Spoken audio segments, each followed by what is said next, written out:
बहुत समय पहले की बात है।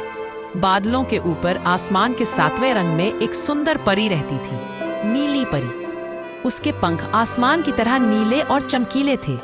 जब भी वो उड़ती, चारों ओर तारों की तरह रोशनी फैल जाती। नीली परी बहुत दयालु थी। वो हर दिन धरती पर उतरती और लोगों की छोटी छोटी मदद करती। किसी बच्चे की खोई हुई किताब ढूंढ देती, किसी किसान के खेत में पानी बरसा देती या किसी उदास चेहरे पर मुस्कान ला देती। एक दिन परी ने देखा कि एक गांव में सूखा पड़ा है। पेड़ पौधे मुरझा गए थे, तालाब सूख गए थे और लोग बहुत परेशान थे। नीली परी ने सोचा, अगर मैं इस गांव के लिए खुशियों का फूल खोज लाऊं तो सब कुछ फिर से खिल उठेगा। लेकिन खुशियों का फूल सिर्फ इंद्रधनुष पर्वत की चोटी पर उगता था, जहां तक पहुंचना आसान नहीं था। वहां तेज हवाएं, बर्फीली चोटियां और अंधेरी गुफाएं थीं। नीली परी ने हिम्मत नहीं हारी। वो उड़ी सबसे ऊंचे बादलों के पार, सबसे ठंडी हवाओं के बीच से।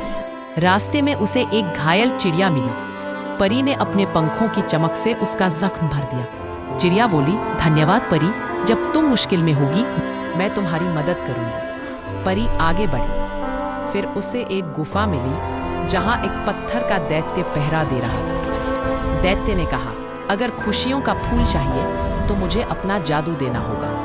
नीली परी ने मुस्कुराते हुए कहा, अगर मेरा जादू देने से लोगों की खुशियां लौट आएंगी तो मैं तैयार हूं। दैत्य ने हैरानी से परी को देखा।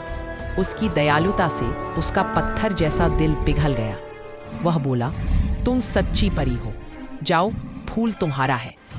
दैत्य ने रास्ता खोल दिया। नीली परी ने चमकते हुए खुशियों का फूल तोड़ा और तुरंत गांव में लौट आई। जैसे ही उसने फूल की पंखुड़ियां हवा में उड़ाई, गांव में बारिश होने लगी। खेतों में हरियाली लौट आई, तालाब भर गए और लोगों के चेहरे मुस्कान से खिल उठे। लेकिन परी ने महसूस किया कि उसका जादू अब कमजोर पड़ गया था।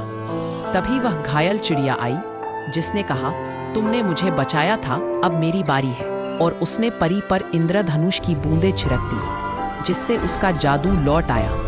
नीली परी मुस्कुराई, आसमान की ओर देखा और कहा, जादू कभी खत्म नहीं होता अगर दिल में दया और प्यार हो। उस दिन से गांव का आसमान हर शाम नीला चमकने लगा, जैसे नीली परी अब भी वही उड़ रही हो।